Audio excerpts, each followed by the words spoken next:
Hi folks, welcome back. Thank you for watching. Please do hit subscribe if you haven't done so yet. It really does help when you do that. So today folks, a bit of a weird one, and I'm going to tell a bit of a story before we get going today. So I'll put a timestamp on screen now. If you want to skip straight to the playing, please feel free to do so.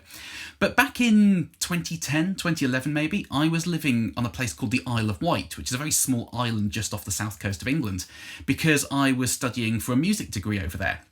Now, I lived about a quarter of an hour's walk from the local bus stop, so one night I was coming home from lectures, got off the bus, and I was walking down the long road alongside a river to where I lived. And as I got closer to home, I saw that some of the neighbours were throwing out this big electrical thing, and I didn't really work out what it was at first, but essentially what it was this, which is an Akai reel-to-reel tape recorder.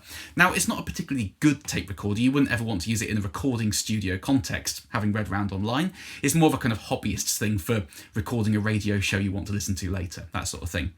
But anyway, they were throwing this thing out. It had no plug on it, and it was starting to rain. And about 5 minutes later, there was this absolutely colossal rainstorm. So had I got the later bus, this thing would have been absolutely trashed. Anyway, I picked it up and took it home and worked out it was a reel-to-reel tape recorder. Didn't have a plug on it, so I wired a plug or to it, very tentatively plugged it in, but the whole thing lit up. So I tried plugging my guitar into the two mic inputs.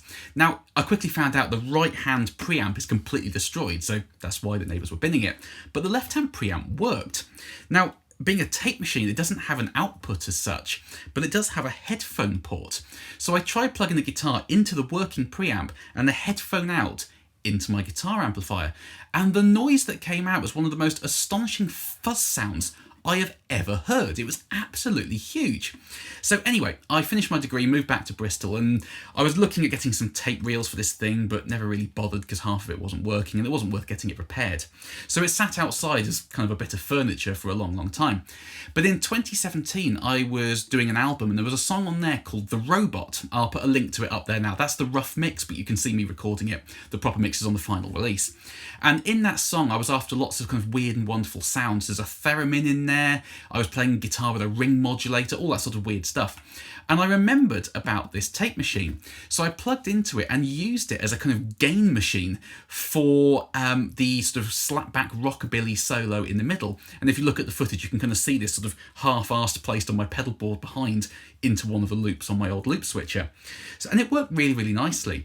So I was thinking about this the other day and I plugged it in again and it just sounds absolutely wonderful. It's one of the best fuzz sounds I've ever heard. So I wanted to kind of show it off to you guys today because it's not its intended purpose whatsoever, but you can use it for just extreme thunderous gain. So what I'm going to do today is first and foremost going to plug my guitar straight into my Hughes and Kettner to show you what the amp sounds like clean. Then I'm going to plug my guitar into the working preamp on here, put the headphone out into the guitar amp and slowly turn the preamp up so you can hear all sort of different stages of gain as you do that, because it just sounds ridiculous. So without further ado guys, here we go.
folks. Now, it just sounds absolutely huge, doesn't it? I mean, it's not meant to gain up this thing. It's a mic preamp at the end of the day. But plugging into it, plugging the headphone out into the amp and cranking it up, it sounds like... It's almost like it's got elements of like a sort of Maestro FZ1 in there, but with more low end. It sounds like a sort of Mark II tone bender mixed with an FZ1, bits of fuzz face. It's got the sort of fatness of a big muff. It's kind of like a greatest hits of guitar fuzz pedals. Now, you wouldn't ever want to gig with this thing because it's like 11 kilograms. It weighs an absolute ton. But it just goes to show that you can take bits of audio equipment, put them in situations where they're really not designed to be, with absolutely colossal results. Because let's not forget that the first ever flanging effect was 2 tape machines running at once and slowing down one of the reels so it kind of fights against itself and phases a little bit. That's where that effect came from.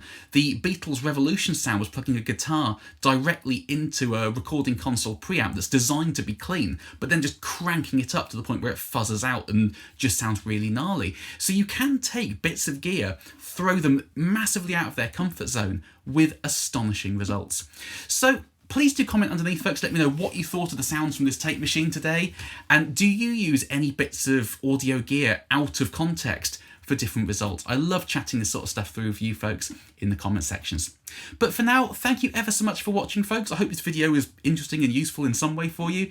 Please do carry on subscribing. It makes a huge difference when you do that. And I will see you next time. Bye-bye.